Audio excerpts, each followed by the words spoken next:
Hi guys, welcome to our second session for week 1. Today we're going to go through the announcement and we are going to look at the creative brief process and go over answering your questions and things that will help you come up with some answers and some things you need to think about while you're answering those questions. Our next lecture will be on Wednesday at 2 p.m. Mountain Time. Don't forget to complete your daily checkpoint today and make sure you click on the lynda.com link in week 1 and watch the adding content to your website section. This will take you about 30 minutes. Getting started on your creative brief. Open up the creative brief example found in the assignment page near the bottom. Use this for creative inspiration. Do not copy it, since this must be professional with a cover page and table of contents. Go ahead and open your InDesign app and create a 4-page document and download the creative brief questionnaire that's found on the week 1 assignment page. It's towards the end, right above the submit box. And copy and paste your questions to page 3 of your InDesign file.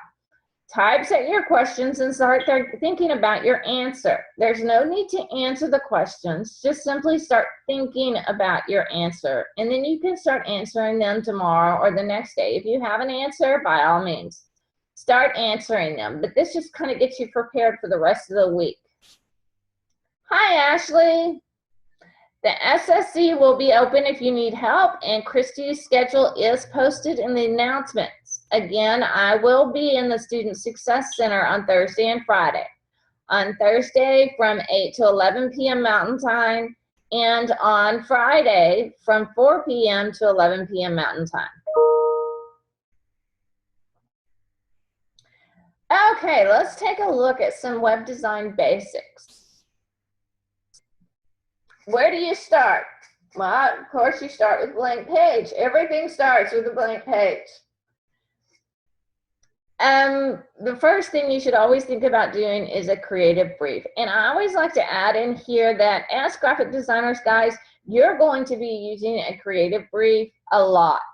It's just going to be, some of them will be very professional, and some of them will be nothing more than notes on a piece of paper. On average, I probably only do 1 professional creative brief a month. The rest of them, you can find creative briefs in my office written on all sorts of things, from sticky notes to tablets to a napkin occasionally if I'm out to lunch and a customer has approached me at lunch because they need something designed. And you can find basic notes of a creative brief on a napkin.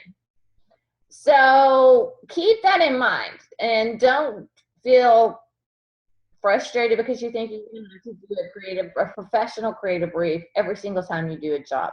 That's not the case. I have some customers that will require that, and those are the type of companies that usually come to you. One person comes to you as a representative from the company, and the company is very large, which means they usually have a team working on a project, but only one person approaches you.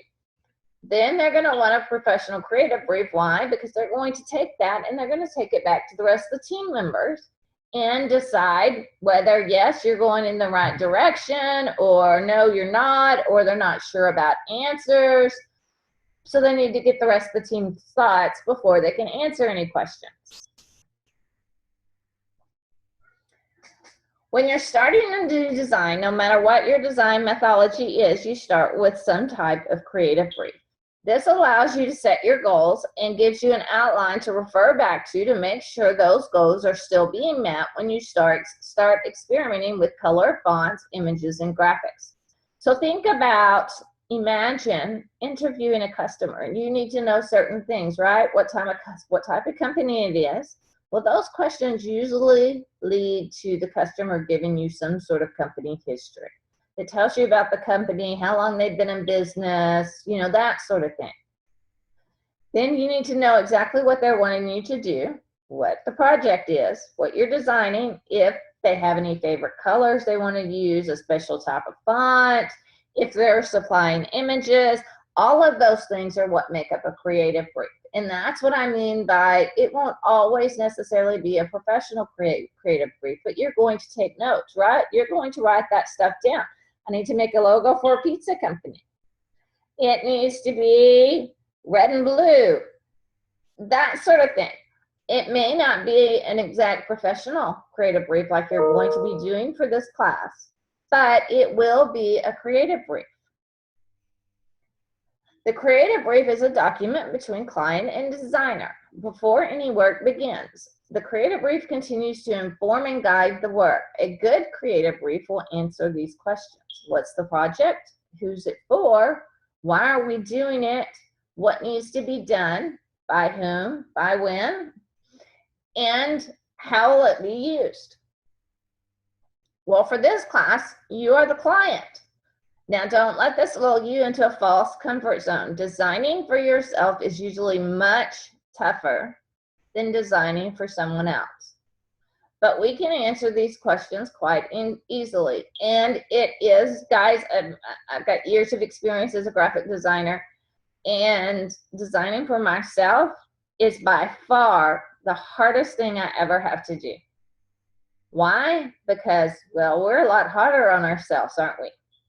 Especially when we're designing for ourselves, because we're creative people, guys, and so we have all these thoughts, all these ideas, and trying to squish all of that into this box and not letting yourself get outside of it is very hard to do, which makes designing hard to do. You're naturally creative, so your mind kind of goes to all these creative thoughts.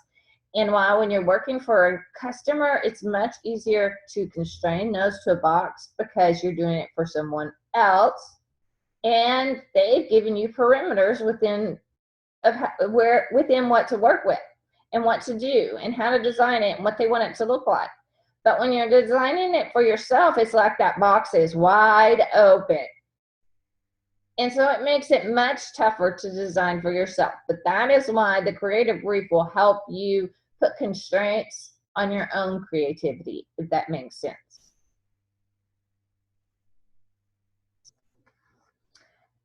As designers, we use the creative brief to provide background and foundation for the design, to uncover the hidden truths that are in apparent insights. And basically that kind of comes from talking to your customer.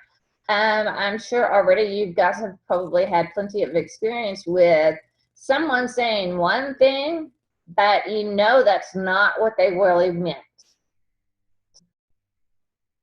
Or that they're really unsure of whatever question they just answered.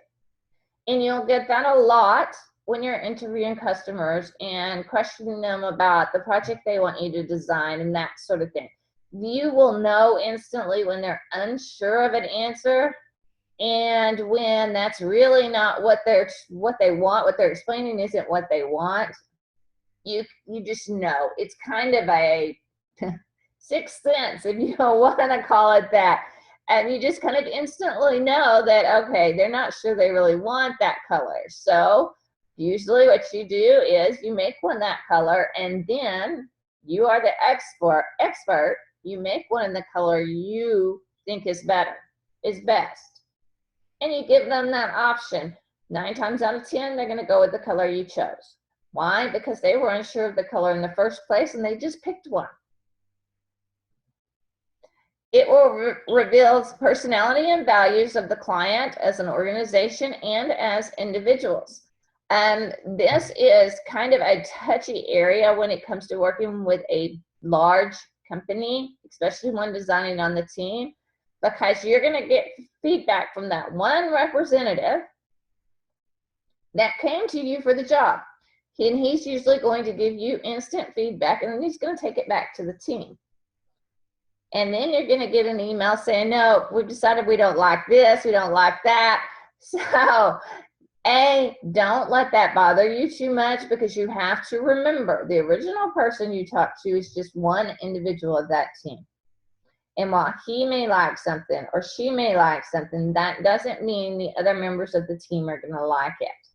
And it doesn't necessarily mean it's bad. Everybody has their own personality, that sort of thing. aids in buy-in because client has had their say. The client knows if you give them a professional creative brief, they're going to read over it because you've used this creative brief as basically the initial interview process to find out what they want you to do, the ideas they have for the project, the direction they want it to go, the target market, their budget, that sort of thing. You use that as your initial and you fill in those questions, right? Well, when you type that up and you're giving them a professional creative brief, it allows them to read their answers and make sure that A, they didn't leave anything out, or B, said something that was more their personal feelings versus the organization's feelings. And you might get some corrections there once you give them an actual printed version. And it ultimately, especially with large companies, it makes you look more professional. It makes you look like you know what you're doing. The creative brief also becomes the justification for all designs presented. Now, that is extremely important, especially while working for the bigger companies. Why? Because they've given you this creative brief, you've given it to them, they've said, yes, we're good to go forward with this project, and you design something, and you give them the proof, and suddenly they want something totally different, at the other end of the spectrum, kind of different. Well, guess what? You're going to have to design a second project. So now you've got two projects you need to bill for. When you have that professional creative brief, you can bill for that first project even though they didn't want it. Why? Because that's what they told you to do, and it's all right there in the creative brief. Whereas if you don't have it and you get into some sort of legalities with that company, you don't necessarily have any proof. They're just going to say you misunderstood what they said. So the creative brief definitely helps there. And it consciously informs all members of the team on what you're doing. And it reminds you of what you're doing and what direction it needs to go in the scope of that project. Provides criteria for evaluation once you have a finished design. Before you send that to the customer to look at it, it's always a good idea to go back to the creative brief and read through it, check off those points of things they wanted, make sure you've included them, make sure that that design is targeted to the market they want it targeted to, and things like that. And especially for new designers, it's really easy to unknowingly get off track and suddenly you're designing for your taste versus the customer's taste. And that creative brief will bring you back into the box and say, nope, that's not going to work. And it helps you realize that you've gone outside the boundaries here.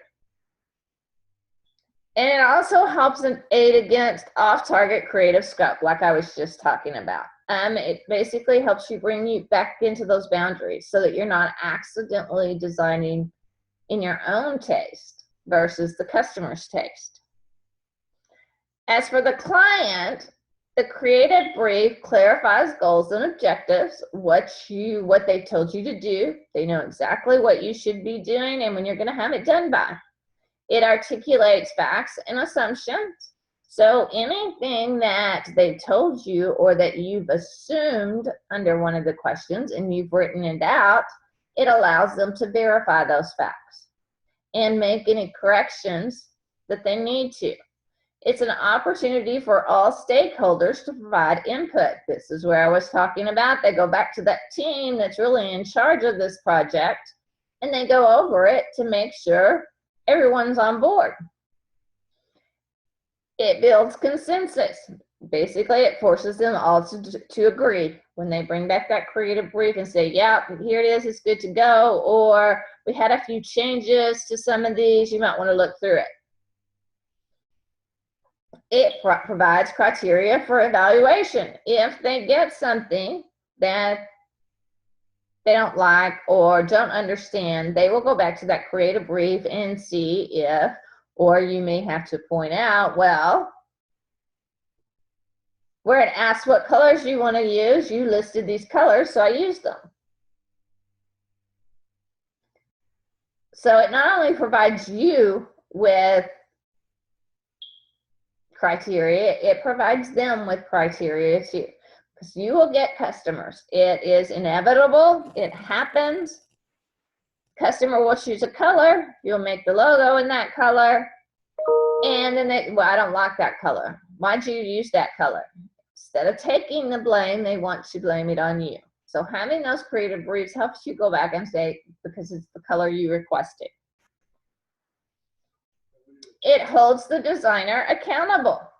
If you've told them you will produce a business card, a postcard, letterhead, and envelope, and in the end you only provide a postcard and a letterhead, well, guess what? They're not going to pay you the agreed upon price because you didn't provide the agreed upon designs.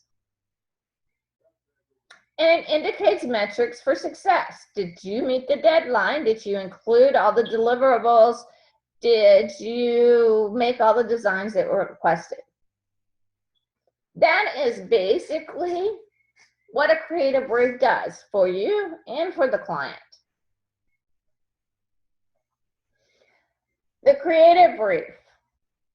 Now, you have a template that's going to have a lot of questions, but your standard questions, and it's got more questions than just this, and we will go over those, but your standard questions for a creative brief are: what's the project? A self-promotional portfolio website of your work as a graphic designer. That's what the project is for this month. That's what you're doing. For who? You. Why are you doing it? To have a professional online portfolio to send potential clients or employers to so they can see why they should hire you. What needs to be done, by whom, by when. You can list all of that in the creative brief, and you can use each week's module. Assignment and assessment. What needs to be done each week? Do it like a timeline. Where and how will it be used? It will be used live on the internet so that you can A, get hired by an employer, or B, gain customers as a freelancer. Addressing the details of the brief, the 10 most important things to conclude in a creative brief. Your background summary. Who is the client? What is the product or service? What are the strengths, weaknesses, opportunities, threats? Basically, a quick SWOT is involved with this part of the creative brief. You always want to talk about who the client is. When I am interviewing a customer and I ask for background, tell me a little bit about the company. What do you do? What kind of products or services do you offer? And then I want to talk about who's your closest competitor. What would you say their strengths are? What makes them so good? Are they better than you? I always ask this question. Why? Because it always leads the customer to mentioning things about the company that they normally wouldn't think to mention, but that suddenly spurs a creative idea with you that makes the whole project much more interesting, much more creative, which in the end means the customer is much more happy.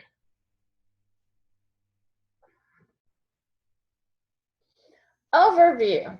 What is the project? So this is where you want to get the customer really talking in depth about the project.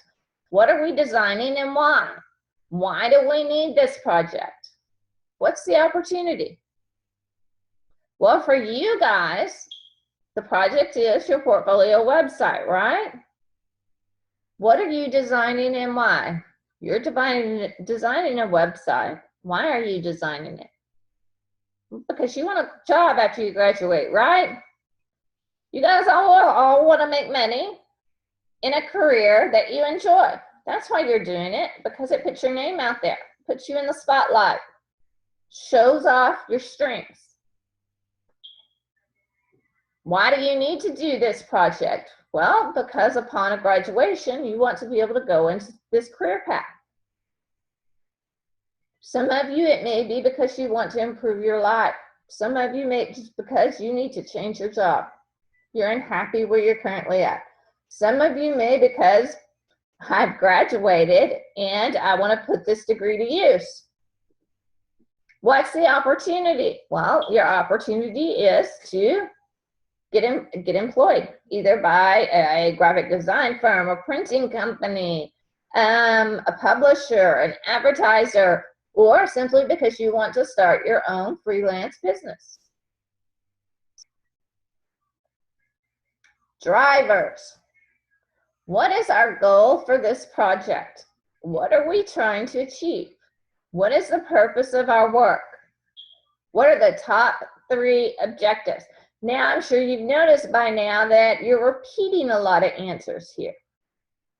What's the goal of this project? Well, ultimately, your goal is to get hired, right? That's the ultimate goal. With your portfolio website is to get hired. What are you trying to achieve? Basic, same answer, but what you're trying to achieve truly is to stand out amongst the pack, right? You need to stand out above the other graphic designers in your area so that you get hired. That's your goal. What is the purpose of our work?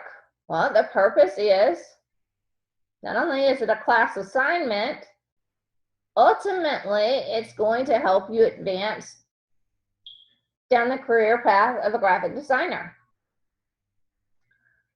What are your top 3 objectives? Well, you can pretty much get those top 3 objectives from the answers to those 3 questions. So your top 3 objectives are what? Get hired, stand out. What's the third objective you can think of?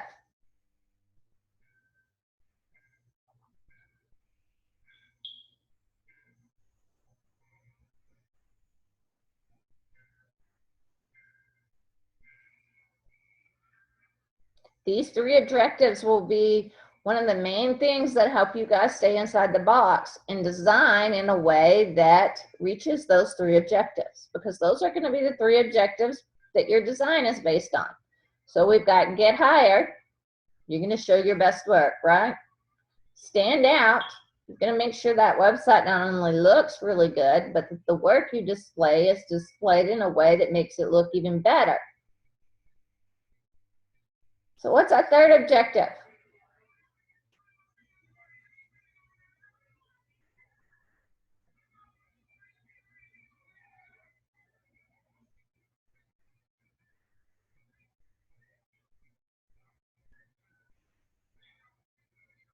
This is where you could add something like the feel of your website. Do you want it to be professional? Do you want it to be friendly? Do you want it to be fun? Creative. There you go, Belinda. So you want to get hired, you want to stand out, you want to show your creativity. Top 3 objectives right there. And your top 3 may be different. You're going to have to kind of do some soul searching there, guys, and figure out your top 3 objectives. Your audience, who are we talking to? What do they think of us, and why should they care? Well, you're talking to potential employers or potential customers, depending on which direction you want to go. What do you want them to think of us? That's how you're going to answer that question. What do they think of us? You're going to tell me what you want them to think of you, because that's going to be one of the tests at the end when you're done with your design, is you're going to look back at that question and say, okay, does my website make users think this? It's all about your reputation, yes. So what do they think of you? Do they think you're professional? Do they think you're creative? Do they think you're fun? Do they think you need to go back to school? We never want them to think that. So you have to make sure your design meets what you want them to think about you. When they see your website and when they go browse through it and they're looking at your different pages, what do you want them to think about you? If you think about the times, you really stop and think about the times you visited a website, you've thought something about that company, right? Whether it's not, oh, I want to order that product, or I want to download this music, there was a thought there about the company. Not always a conscious thought, but there is always a thought, because it always affects your decision whether or not to stay on the website, order the website, order from the website, that sort of thing. That thought is always there, and you always have to take it into consideration. And why should they care? Well, they should care because you're the best, right? You're perfect for the job. That's why they should care. And that's kind of a universal answer for all of you guys. They should care because you all think you're the best, right? If you hadn't got to the point where you decided you're good, you're really good, then you start getting there, even if that means that you need to print it out on a piece of paper and hang it above your computer so you see it every single day. Because guys, if you don't believe in yourself, you'll never make it in this field. So if you're not there yet, seriously, when I was in school and I was learning how to do this the first time, I had an instructor tell me that exact same thing. And she gave us this exact same advice. Put it on a Post-it, put it on your computer screen, and every day you say it out loud. I'm an awesome graphic designer. And you say it over and over and over and over until finally one day you don't need to say it anymore, because guess what? You're an awesome designer. Because if you're still at that point where you're feeling unsure, not sure if you're actually good enough at this or something like that, you need to leave those negative thoughts alone. Put it on a Post-it, say it out loud every single day. Put it on your mirror in the bathroom so it's the first thing you see every morning, and repeat it to yourself. Because eventually you won't need it anymore, and you won't believe the kind of doors that will open. That positive thinking alone and understanding that you can do this, you are good enough to do this because you're learning the skills to do it, will make you so much more creative and a much better graphic designer. Yeah, actually, at some point, most of all of us have been there. Like I said, put it on a Post-it, hang it on your bathroom mirror, on your computer screen, say it out loud to yourself every single day. Eventually, you won't need to say it anymore because you'll know it.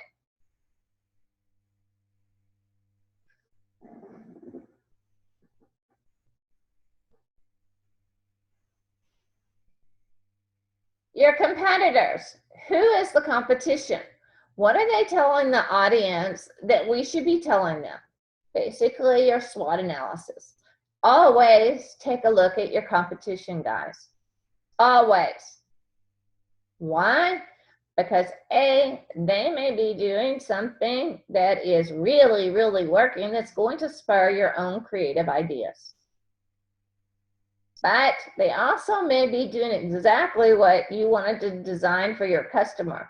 That's always a big no-no, right? Because that's like copying. Even if it was inadvertently copying, it's still like copying. You're going to have to take that idea and rearrange it and make it something that's different, maybe similar, but different than what they have. But it's always good. Usually you're not going to run across that. It doesn't happen very often. It can. But usually what you're going to do is you're going to check out that competitor. You're going to see what they're doing and go, oh, I've got a better idea than that.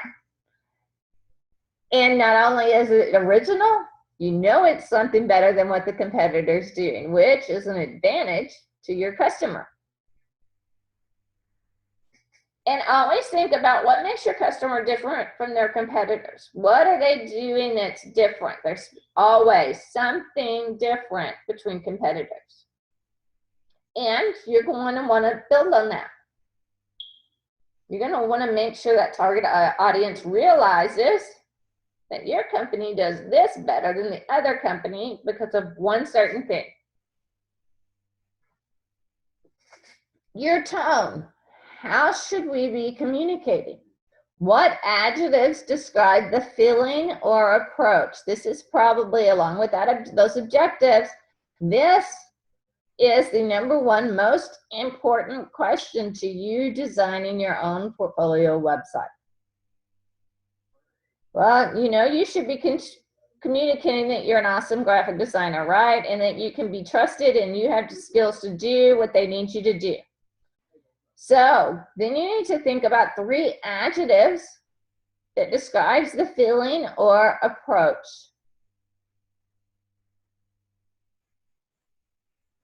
That means, how's the customer going to feel when they're looking at your website? What kind of approach do you want to take? Again, this is where professional, fun, friendly, creative.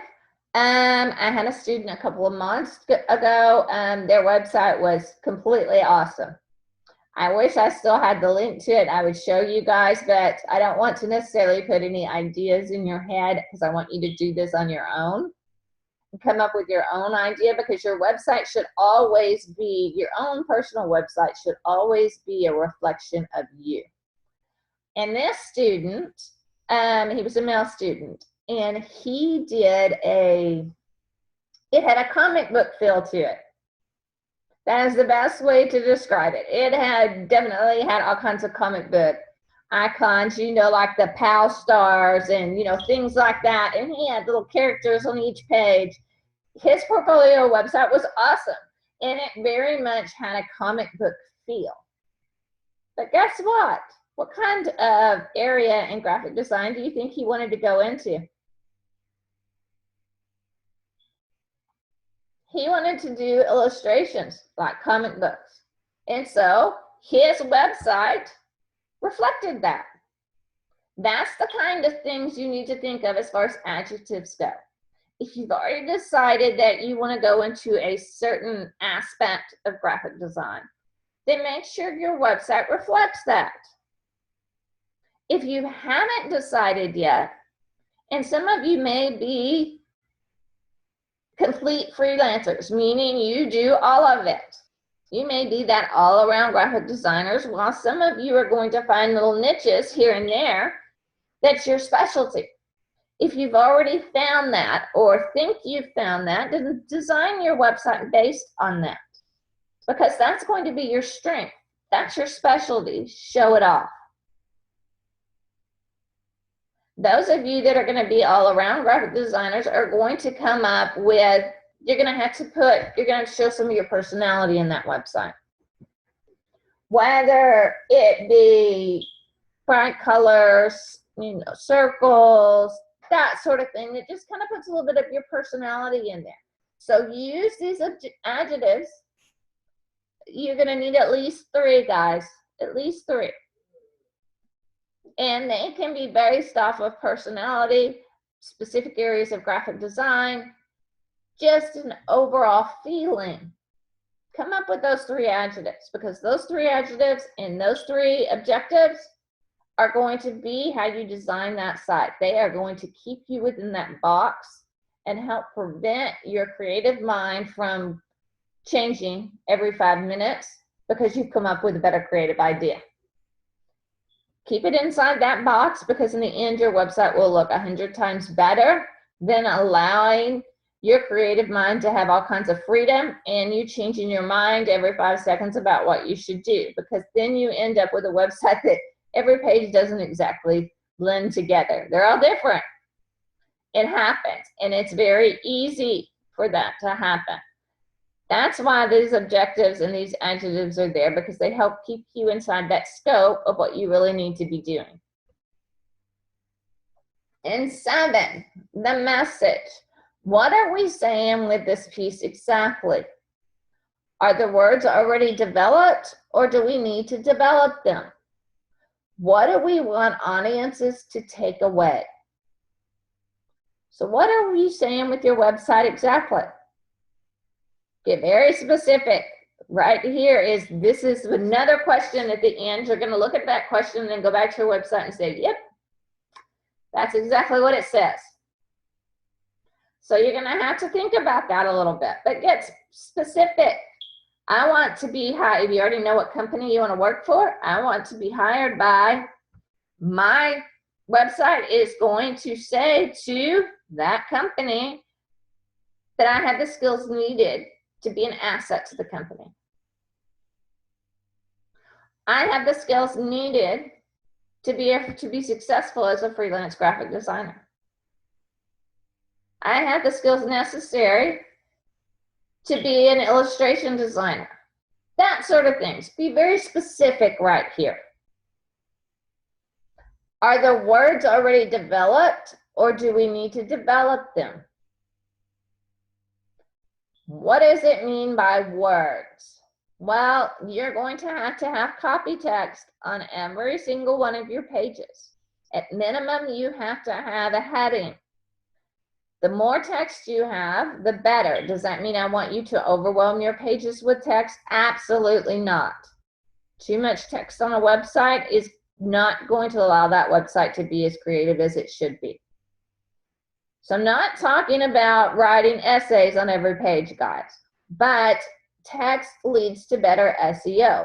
And the more people that can find you, the better your chances are to get hired by either an employee or a customer.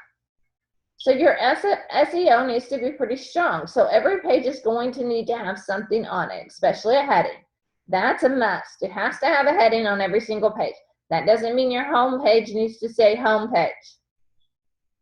I'm talking about a heading that instantly tells users what they can find on that page. Does that make sense? So most of you are already going to have to develop these words. They're going to have to be developed. You're going to have to go back, sit, think, decide what you want that web page to say. What do we want audiences to take away? Well, you've already answered this question, right? So you're basically going to be repeating that answer you used in, what question was that, 5 or 6? Maybe it was 4. We basically answered that question already. And you're just going to kind of repeat it here. Why do we keep having questions that are causing us to repeat answers? Anybody happen to have a guess on why? Especially in this creative brief. Why do you have to keep answering the same basic question over and over and over?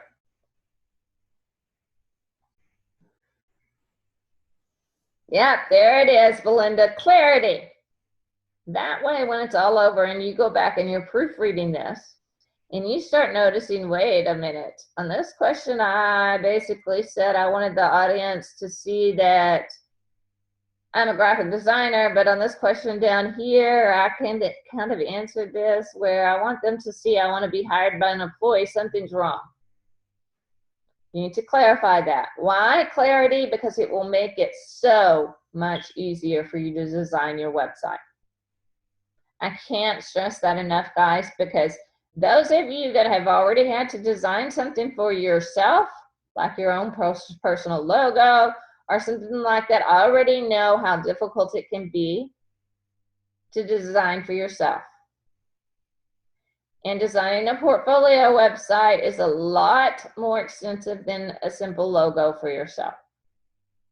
But let's get real, guys. I'll be quite honest with you. It took 4 years after I was a professional graphic designer for me to come up with a solid personal logo. I kept changing it, didn't like it, kept changing it, kept going and going and going, and finally I have one I'm quite happy with. Designing for yourself is never easy. Doesn't matter how long you've been in the business, how many designs you've created for customers. Designing for yourself is hard. So pay close attention to these questions, guys, and really think about them. because that will be the one thing that makes this so much easier. Had I understood this when I first started making my own personal logo, it'd have been a lot easier. But it took another graphic designer that had way more experience than me to say, you're just redesigning your logo again. Yeah, I don't like it. Have you done a creative brief on it? And I was like, what? This is for me. Why do I need to do a creative brief on my own stuff? Well, she explained it. I tried it. And guess what, guys? I promise you it works. Because it clarifies everything. And it keeps you inside that box. And in the end, you go back and you look at that creative brief and say, okay, I've met in all of these objectives. I've met in all of these adjectives on the way I wanted it to feel, appear, the colors I wanted to use. I've stayed inside my scope, and all right, now this logo looks awesome. And suddenly it looks awesome, whereas before you're unsure.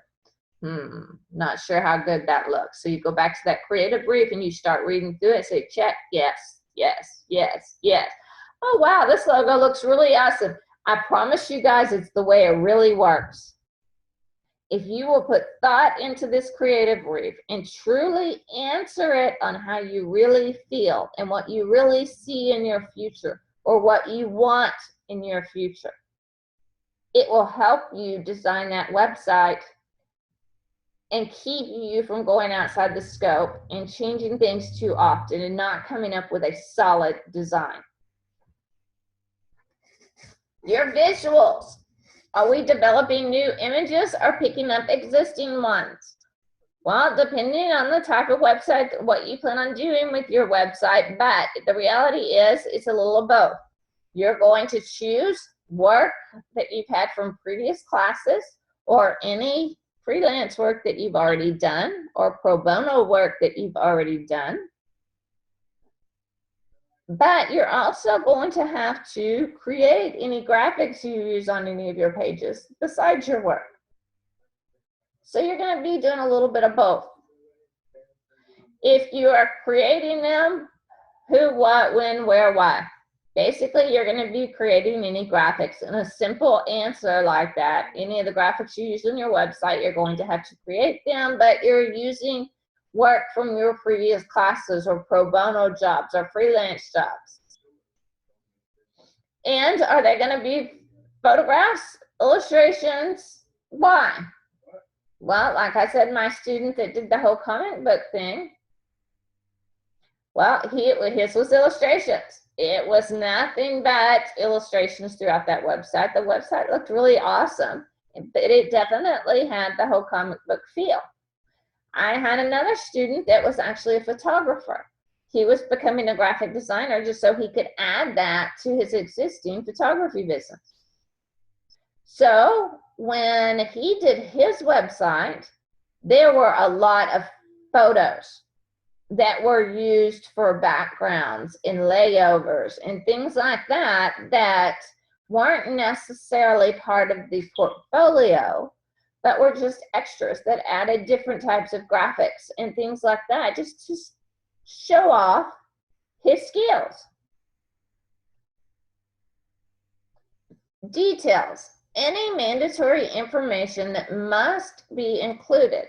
List of deliverables, preconceived ideas, format parameters, limitations, and restrictions.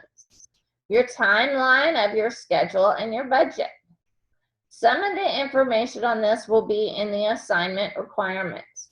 When doing your timeline, look at each week's phase of development stage and put in your timeline schedule. Basically, your assignment and assessment every week will tell you what you need to be doing and what expected that week and that sort of thing. Now, any mandatory information that must be included. Is there anything mandatory? Well, there's a certain number of pages that you have to have, which is your home, about, contact, portfolio. You have to have those 4 minimum pages. So that's mandatory. You have to have those 4. Can you have more than 4? Sure. If you've got enough work to fill up more than one portfolio page, then you can break it down. But if you only have one example of photography, like anything you've done in Photoshop, one example of illustration, one example of print layout, something you've done in InDesign, like letterhead or postcard or something like that, do not make 3 separate pages for that. Put it all on one page. You don't want to use your to click on a button to go to a page and only see one example of something or 2 examples of something. Now, if you have more than 10 things that you want to list on your portfolio page at this point, then yep, we're going to need to break it down into some groups so that you get no more than probably 5 on each page. But if you have 10 or less, then put it all on one page, guys. It makes it so much easier on the user. They will be much happier than having to click from page to page to see 1 or 2 examples of each thing. Just put it all on one page and put captions under the images in your slideshow so that they know what they're looking at. So, preconceived ideas. Oh, your list of deliverables. Well, this week you have to turn in your creative brief and stuff in your sitemap. And you're going to find the deliverables for each week. Ultimately, in the end, your deliverables will be all of your HTML, your CSS, and your JavaScript files. That will be your final deliverables. That's what you will be turning in week 4. And it's also what you will be uploading to Business Catalyst so that your website is live on the web. Format parameters. All photographs and graphics must be web ready. Anybody have any idea of what that means? We're, of course, going to go over it in the weeks to come, but most of you have probably already had classes that dealt with web-ready images. That means their DPI needs to be what? 72 DPI, smallest size, 150 DPI, biggest size. Limitations and restrictions. Well, the limitations are pretty obvious. You haven't finished school yet, so you don't have a whole lot of work to put on that portfolio page, right? It's just the way it is. Now, some of you are way closer to graduation than others, and you're going to have way more work. So do not freak out if you do not have a lot of work yet. It's okay. You're students. You're just getting started on your degree plan. It will come before you graduate. You can keep adding to this website way after the class is over so that when you graduate, it's ready to truly go live on the internet. That is the plan with this class, that we kind of get you started here. And then after this class, you continue to work on this website until you graduate so that all of your best work is on it and you have an awesome website. Restrictions, well, your restrictions are wherever you're at in your degree right now. You may develop a design right now, and in 4 months, after you've had 4 other design classes, go back and look at that website and say, yeah, these graphics really need to be redone. I can do better than this. Go in and do them, redo them. It probably won't take you long, especially if you keep your design files. If any of you are not in the habit already of making sure you keep the design file, meaning the art file, like the Illustrator file or the InDesign file, not just the PDF, but the actual art file. If you're not in the habit of doing that already, make sure you get yourself in the habit of doing that. As graphic designers, you're going to want to make sure you always have the art file. Why? Because you will have customers that you will do work for, and in 5 years, they're going to come back to you and say, you know, I lost that PDF. and I want to change this color. Do you really want to have to try and go back and figure out how you designed that logo the first time? Or where you found that image the first time? Because that was 5 years ago. Keep your art files. Then you have all of your stuff.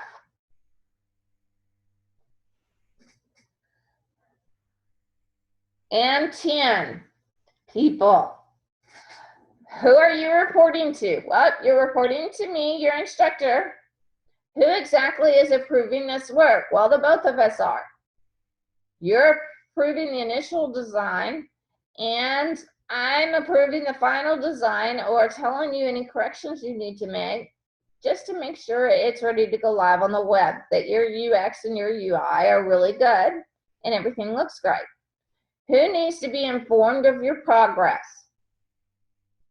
I do. We went over this yesterday for any of you that didn't watch the recording or haven't had the chance. If you're going to miss a deadline, guys, email me and let me know. That way I can give you that extension and you don't get 20% docked off your grade. Most assignments are worth 120 points. If it's late and you didn't email me to get that extension, the highest grade you can get on that assignment is a 96 versus 120. Make sure you email me, guys. Basically, treat this like a job. If you were working for a customer and something happened during the week and you're not going to be able to give him that logo when you're supposed to, you're going to email him, right? You're going to email him, you're going to call him and say, I'm going to need a few more days to finish this logo. I'm having difficulty or computer issues, whatever the case may be. You're going to notify the customer it's not going to be ready, right? That's all I'm asking you to do, guys. Just let me know. Hey, I'm not going to have it done in time, but I'll have it to you by. Tell me when you're going to have it to me. I can give you the extension to that day, so it's not late. By what means? Email me or text message me. Either one is up to you, but it is the fastest way to make sure you get in contact with me and get a response from me quickly. Create a brief conclusion. So take these 10 most important things and really spend some time evaluating and putting some time and thought into answering these. I know it is extremely tempting to start designing your site pages right now, but resist, guys. You will save yourself a lot of time down the road if you do this before you even start to think about what color scheme you are going to use or choose what font you want to use. Having these in the back of your mind is natural and a good thing. After all, you're graphic designers. You're creative. When I meet with a client and start discussing a project and nailing down the creative brief, I have all kinds of ideas running through my head. I just don't act on them until the creative brief is done and approved by the client.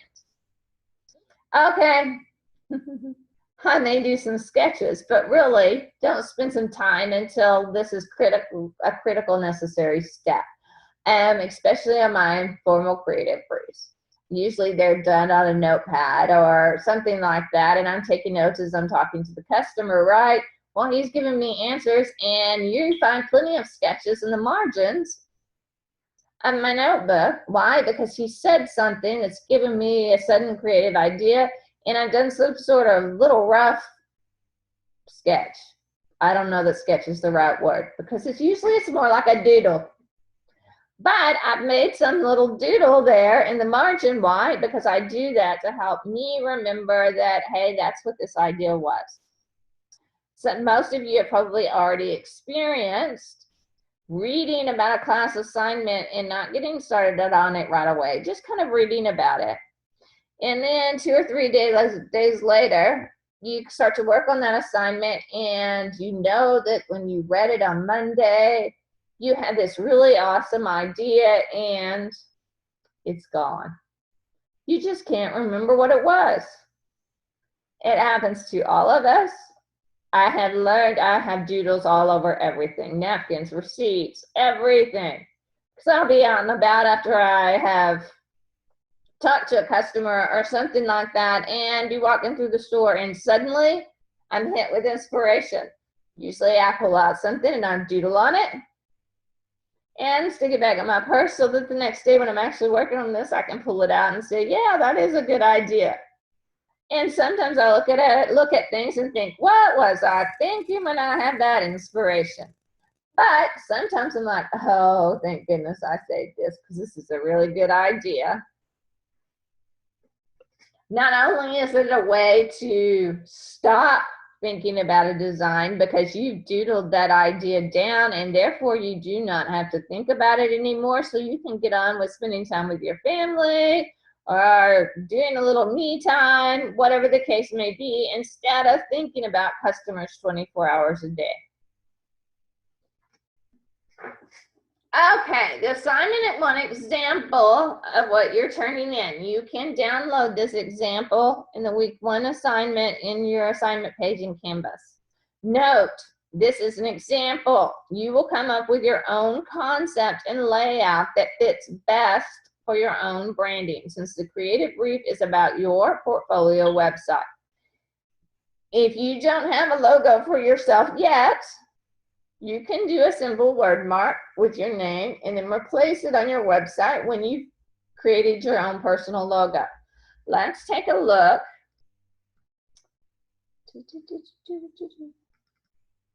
at the example here. This is the example creative brief. And you can see it's a simple, pretty much a simple word mark or a monogram logo up there. That's the person's logo, and then they've done a graphic, a picture of a computer. Portfolio creative brief, that should definitely be on the page. You definitely need to know what this creative brief pertains to and that it's a creative brief. And they've got web portfolio for, and your name should be on the cover page. And then they simply gone through, did their table of contents, they repeated that graphic, and did the table of contents inside the monitor screen. You can choose your own graphic, or you can have no graphic at all there, guys, and simply add some color to it. Make it look professional. Make sure your logo is on every single page. And then, of course, you do your table of contents. The background summary is on page 1, along with the overview. And then on page 2, you have the drivers, audience, competitors, and the tone. And on page 3, yours is probably going to be different than this, guys. It's all going to depend on how long your answers are. Is there a minimum requirement for the answers? No, there is not, other than it needs to be more than one sentence.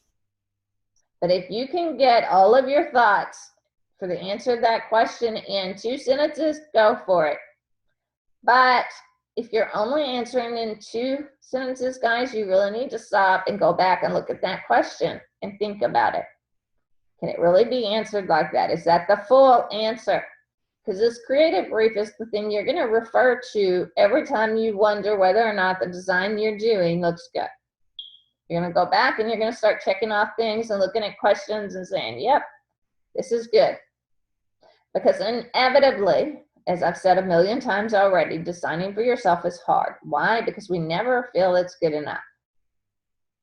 So you're going to have to keep yourself inside that box. And you've set your goals, you set your expectations, what you want, your objectives, your adjectives. Use those to judge whether or not your design is good. If it meets those objectives and those adjectives and those goals, then you have an awesome design. So trust in that.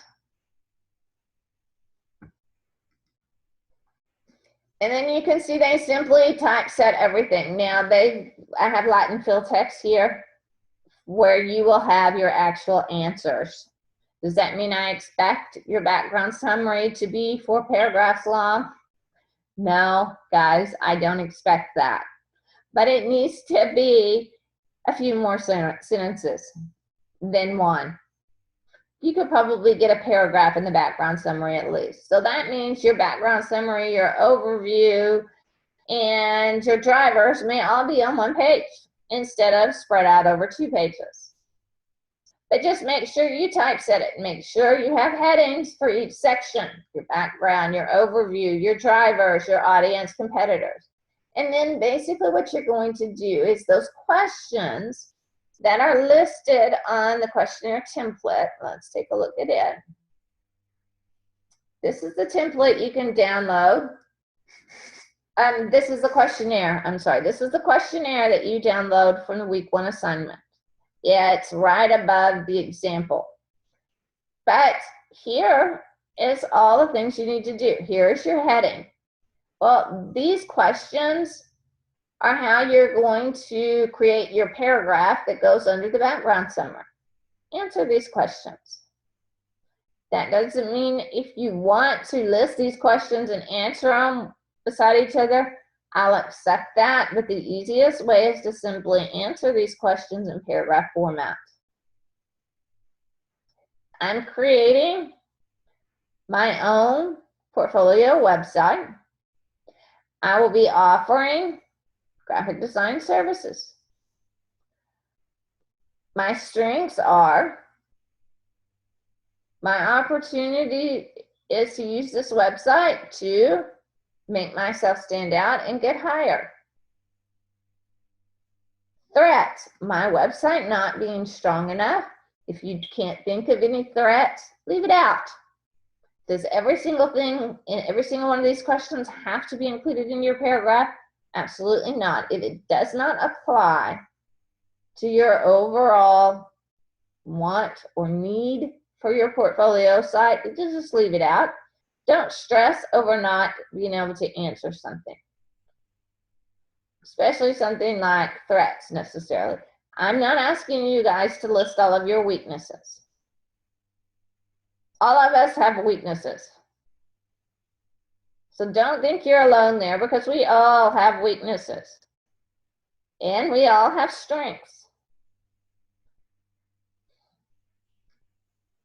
And are there existing research reports, other documentation? That's probably something you're not even going to address.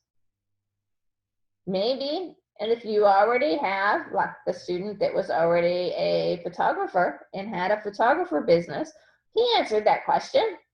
Why? Because graphic design was an addition to his photography business. It wasn't going to take over the business, it was just going to be an addition. And so he talked about that photography company under the existing research and reports and things like that. He talked about that here in his client base and that sort of thing. You may not have something like that, so just simply leave that portion out. And then you're going to do a heading for overview. And you're going to talk about the project, what you're designing it, what you're designing, why you're designing it, why you need it, and the opportunity. Again, you're kind of repeating that answer up here, aren't you? Because look there, there's opportunities again. There's opportunity again. And we have it in several other questions. Again, that's for clarity. Don't get frustrated. Don't think you have to answer that question differently than you did the time before. Try to build on it. Because by the time you answer it for the last time, you should have a good, strong answer. And each time you've answered it, it should build off the other. Give it some clarity. While in the background summary, it's going to be a pretty simple answer, right? Your opportunities are to get hired. So maybe in the overview, if you already have an idea of what fields you want to go into, talk about that a little bit here in your opportunities. If you plan on being an all-around graphic designer, talk about that here. It's going to lead you to a lot more opportunities as a freelancer if you're an all-around graphic designer. Whereas being a freelancer in your specialty is simply print layout, it's going to limit your customer base a little bit. But if you're an all-around graphic designer and you're a freelancer, your target market is much wider because you do it all. And basically, those are the kind of things I want you to think about.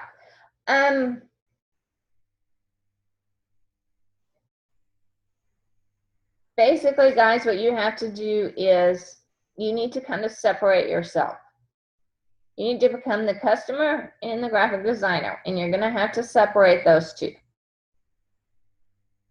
Because technically, you are your own customer. So try to be the customer when you're answering these questions, not the graphic designer. Be the customer. Does that make sense?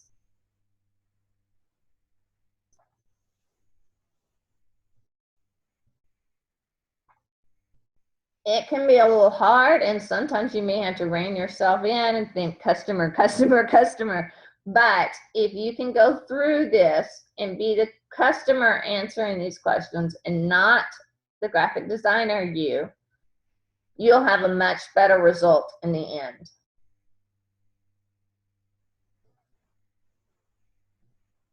So you're just going to go through and set up your page. Guys, you can do this in InDesign, you can do it in Photoshop, you can do it in Illustrator.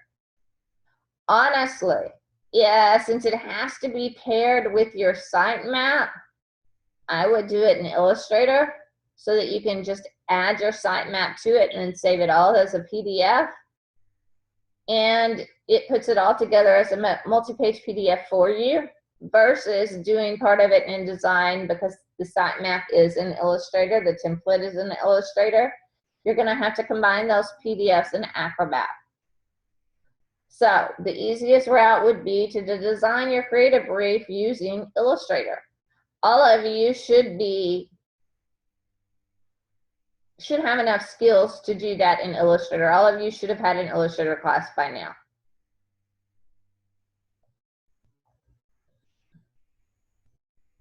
Yes, Belinda, that is a very good habit to get into. You always work thinking, what if I was the customer and what would I want? Absolutely.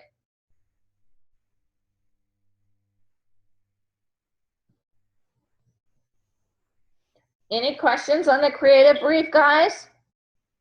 Ultimately, it needs to look professional. Does that mean you have to have an image or a graphic on it? Not necessarily. Add some color to it. You guys know what looks professional, but it can be nice, simple, clean, crisp, and smooth. Absolutely fine, as long as it looks professional. Make sure your logo's on every page. If you don't have one, just typeset your name and use that as your logo until you build your own logo. Yes, Alicia, by Saturday, you need to answer the questions. This evening, however, I would grab some paper, read over your questions, and just jot down some thoughts, not full sentences or anything like that, just some thoughts that will help you, because over the next couple of days, you're going to think of those thoughts you had when you read those questions, and you're going to start elaborating on them. It's just the way your brain works, the way everybody's brain works. You're going to start elaborating on them, and you're going to start figuring out what you really want. At this point, all of us have been through something in our life that has made us realize that just because we say we want something doesn't mean we actually really wanted it. And when you're designing for yourself, it happens a lot. You think this is what you want, but in the end, it's really not what you wanted. It was something different, but this is just the way your brain expressed it. So if you start small and allow your brain to elaborate on it, you're going to be able to pick that apart and figure out what you really want. Because let's face it, you guys haven't graduated yet. You haven't actually had that chance to get out into the field and be graphic designers yet. You're still in school. And so knowing exactly what you want can be very difficult. And so take the time to actually truly think about it. And that's why I said read over them tonight. Jot down some ideas if you have them. You may not have ideas on half the questions, maybe only a few of them. Jot down those ideas, those thoughts. And over the next couple of days, you're going to start expanding on those thoughts, and then suddenly you're going to be able to answer another question because of that clarity on that one thought, and so forth. That way, when Saturday rolls around, you're ready to throw together your creative brief. At this point, you guys all have enough skills that this isn't going to take you very long to create. It's going to take you longer to answer the questions. So start thinking about those answers now. Because it won't take you long to throw together a professional creative brief and typeset your text and your headings. That's not going to take you long. There's only 10 questions, 10 sections, I should say. There's only 10 sections. And you're going to do a small paragraph under each one, or 1 or 2 sentences under each one. And you're going to pick a specific font, make all of your paragraph text that size, make all your headings this size. It's not going to take you long to actually put the finished product together. It's going to take you longer to answer the questions. So start thinking about those now. If you have a printer, print out this questionnaire. And then you can jot your notes down on it. Carry it with you in your purse when you leave, because it never fails when you're out and about and you're doing something and your brain's at rest and you're not thinking about it. Suddenly you have an answer. Stop, write it down so you don't forget it. Make sense? Does that clarify it a little more?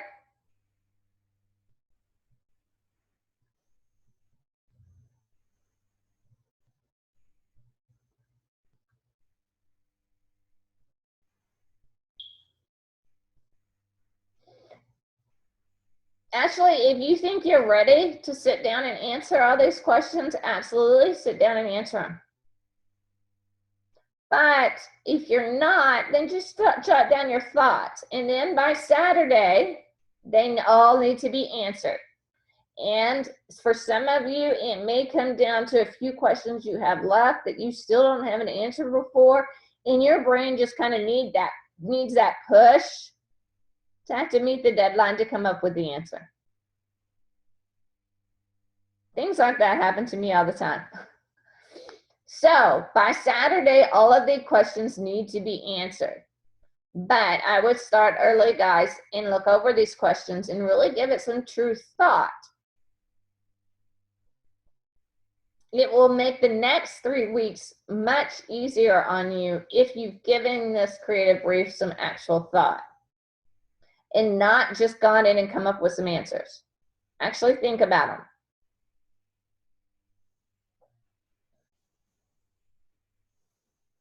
And some of the stuff you're going to be able to answer real easy. It's not going to take any thought. Who are you reporting to? Well, that doesn't take much thought, does it? You're reporting to me. And there's quite a few questions in there like that. Who's the client? That sort of thing. You know what? If you already have the answer instantly, those answers aren't going to change.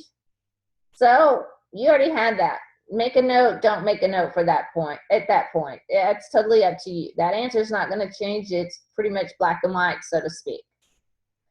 But find those questions that you can't answer really quick.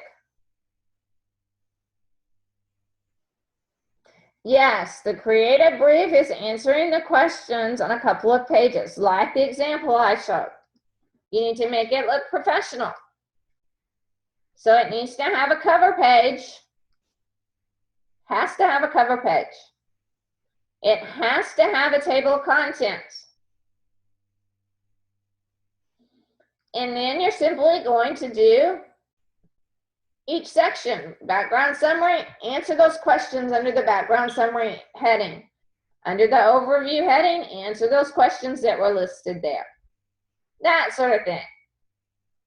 Yeah, not too difficult. This week is actually pretty simple as far as the creative part of it.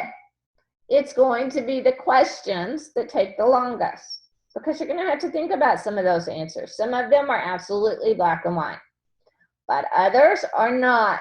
And I strongly, strongly, strongly recommend that you guys really think about those answers. Figure out what it is you truly want, what your ultimate goal is, what your dream job is, that sort of thing. And answer those questions based on those things. because that's your ultimate goal. You have a dream. That's why you're all in school, right? Because at some point you had a dream. Whether it meant you also had a want and a need, there's still a dream there, right? You wanted to be a graphic designer. Well, now that you're in school, that dream's kind of expanded a little bit.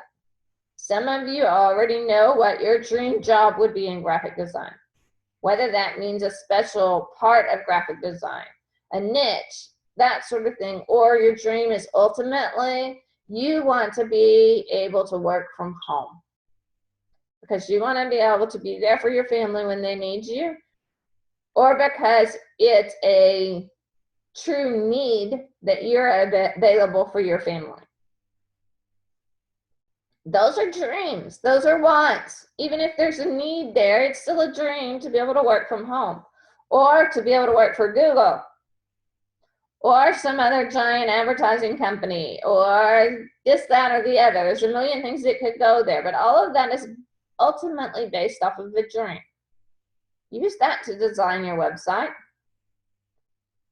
There's your goal. Use it. Does that mean instantly you're going to get that dream? No. But it puts you one step closer and definitely makes you stand out amongst the rest because your website is directional. It has a direction. It's not just plain Jane showing off your work. It either shows off your personality, which for those of you that are going to be freelancers, that's very important because that makes a personal connection with your customers. For those of you wanting to go work for an employer, while you might not be able to get the dream job at the big advertising company you want, you may have to start out for the smaller advertising company. But because your web design was designed based on employment at an advertising agency, you stood out amongst the pack because your website already has that feel to it, which makes you the best candidate. Does that make sense?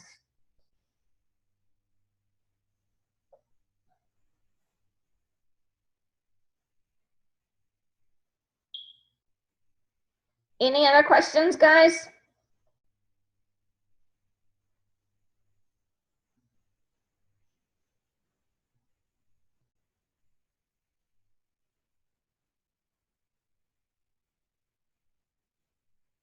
No? Okay, well then let's hop over. Well, we still have some time left. Let's hop over and go ahead and take a look at the sitemap so that tomorrow we can spend more time playing with Muse. Does that sound okay to you guys, or would you rather me wait till tomorrow to go over the sitemap? The sitemap's pretty simple. Okay, this is the sitemap template. You can download this under the assignment, on the assignment page for week 1. It's all there, the creative brief questionnaire, the creative brief example, and the sitemap template.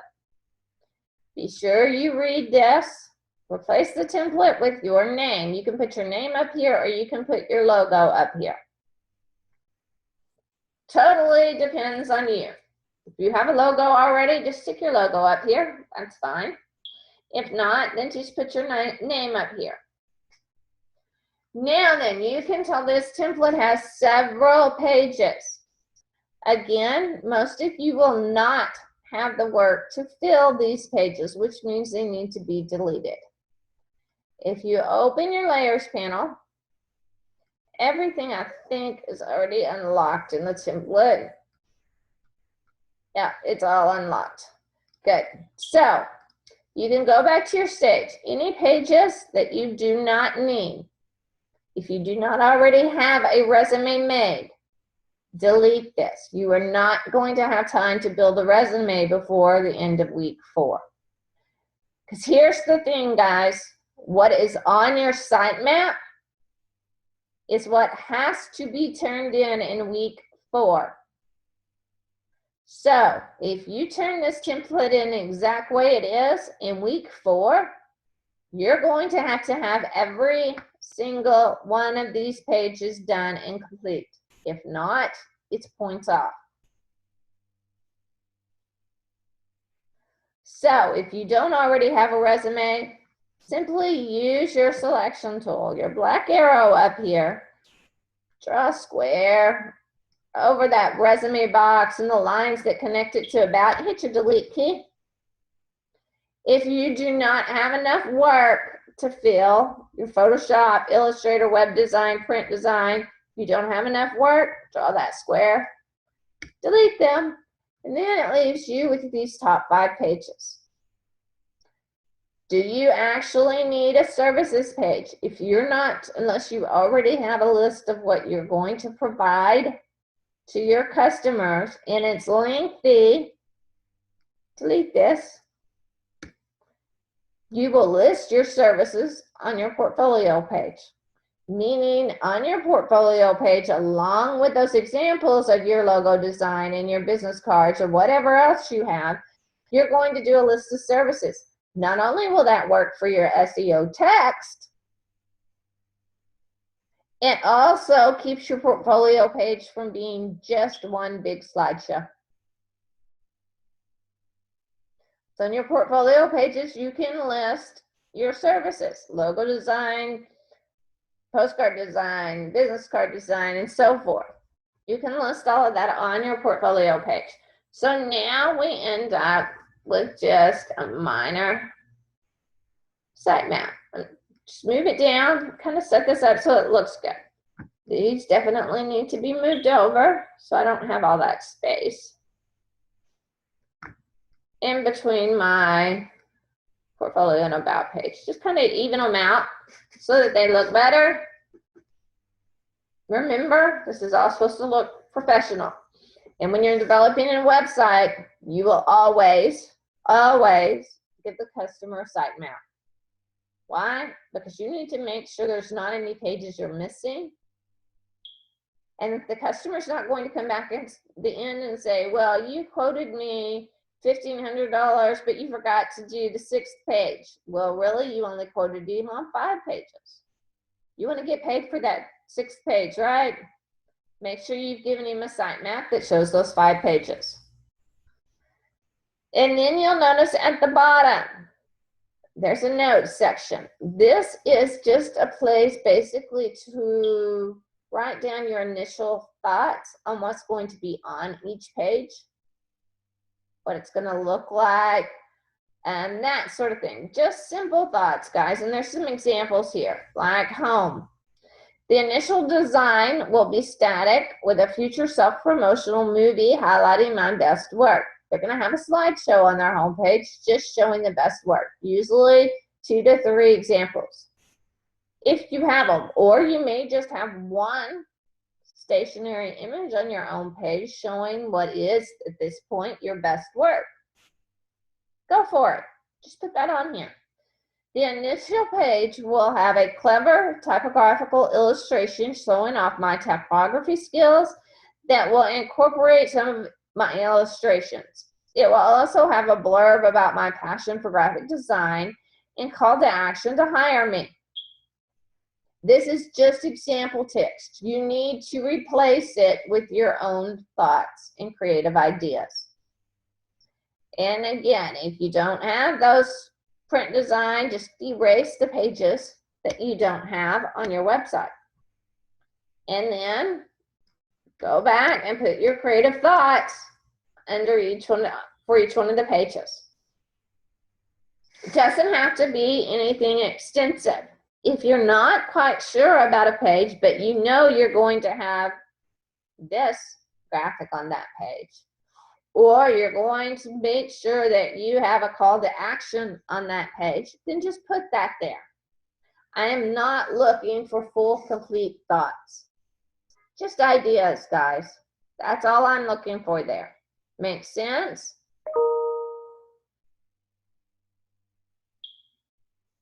So the sitemap is going to take you way less time than the creative brief. It's not going to take you long to do this sitemap, guys. Now pick your pages, replace the top with your name or your logo, and add some notes at the bottom. But again, these notes do not have to be extensive. If you've got extensive thoughts on one page, then absolutely put your thoughts down. This is nothing more than a notes area for you to refer back to when you're designing, and for me to look at now and kind of get your thought process and what's going on there and give you any ideas that I may have. Or you may have something on one page and I need to come back to you and say, okay, you're working in mutes, and while that's an awesome idea, it's going to be virtually impossible to do with mutes. Mutes does have some restrictions, guys. There are some things you cannot do. So by writing those creative thoughts in this area, I can read those and say, yep, you're good to go. Those thoughts are great. Or on the portfolio page, you're wanting to do something that you're not going to be able to do in Muse, or that you're not going to be able to do with the free plugins that are available. Maybe something that I'm going to tell you, if you really want to do that, you're going to have to purchase the widget that will allow you to do that. Yes, Ashley, this template is for you to use. You're just going to go in and edit it and make it yours. Or you can create a sitemap from scratch if you want to. It's going to take you longer to do it that way, so it's completely up to you.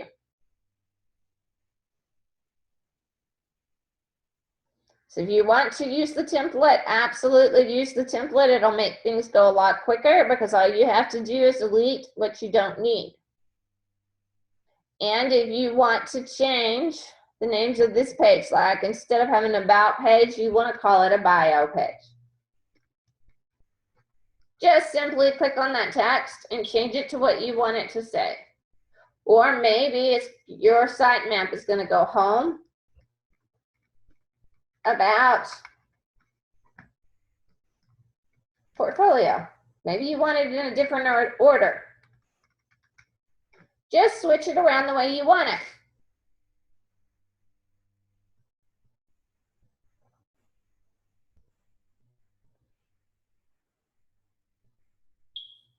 Yes, your portfolio page will contain examples of work you've done in different classes, which may be some of your Photoshop work, your InDesign work, your stuff you've done in Illustrator. You're just going to take, out of all of the classwork you've completed to this point, you're going to go through and pick your best designs. The minimum on your portfolio page is 3 examples. So you're going to go through and pick your best designs that you want to show in your portfolio. And that's what's going to go on your portfolio page.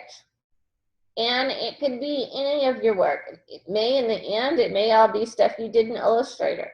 But just because you did it in Illustrator doesn't make it all illustration, right? How many of you have created a business card in Illustrator already? Well, that's not illustration, that's print design.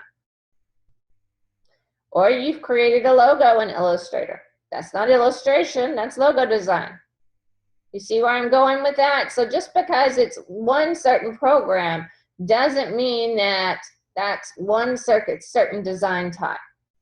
In Photoshop, you can create a logo. Do I suggest doing it that way? No, but I've seen plenty of graphic designers do it that way. You wouldn't believe the number of customers that I get bringing me their logo because they need it done as a vector, because they need to blow it up and put it on something much bigger than the original design. And because the original graphic designer did it in Photoshop, they can't enlarge it because guess what? It's pixelated. You wouldn't believe how often that happens.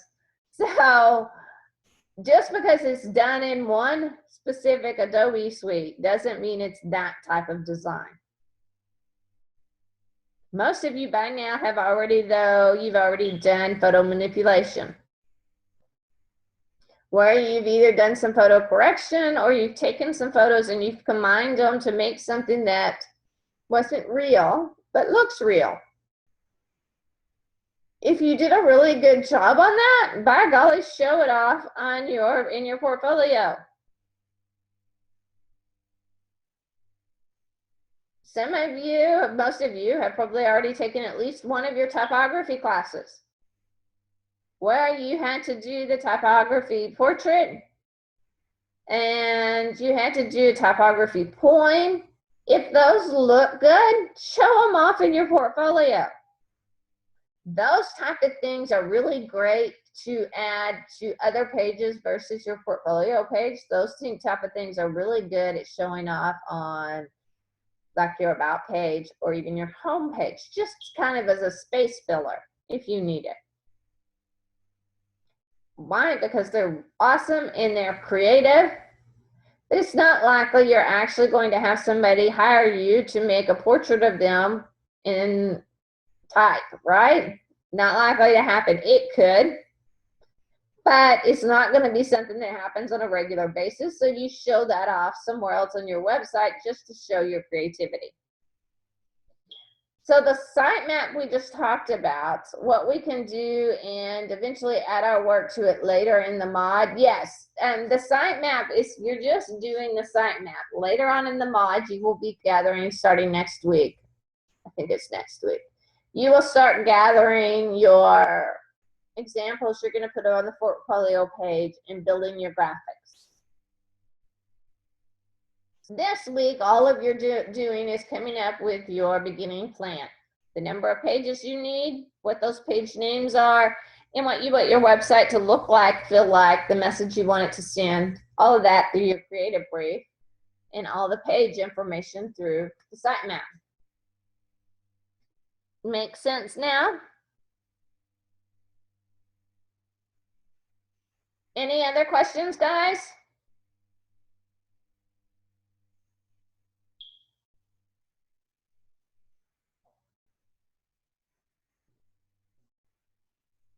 All right, guys, then we have 2 hours left in our lecture time for this week. So tomorrow, we're going to spend quite a lot of time playing with Muse and start introducing you to some of the basic tools in Muse and the things it can do. So tomorrow will be lots of fun. We may even get some hands-on practice if you guys feel like taking control of my screen and doing some stuff. I can tell you, as you probably already know this, the best way to learn and remember is by doing it.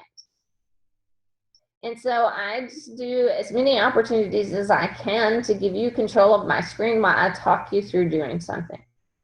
That way you've done it and you can remember it for when you need to do it yourself.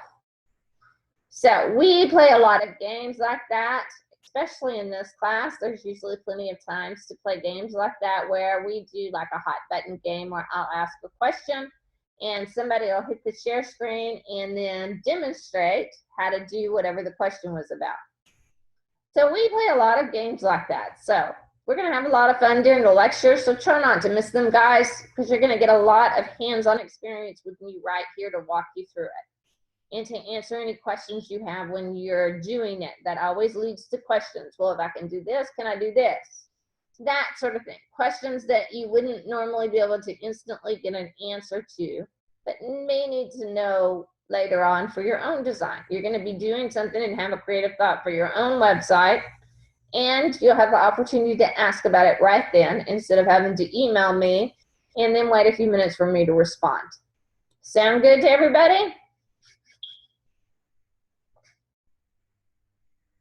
Okay, guys, then I will see everyone tomorrow at 2 p.m. Mountain Time.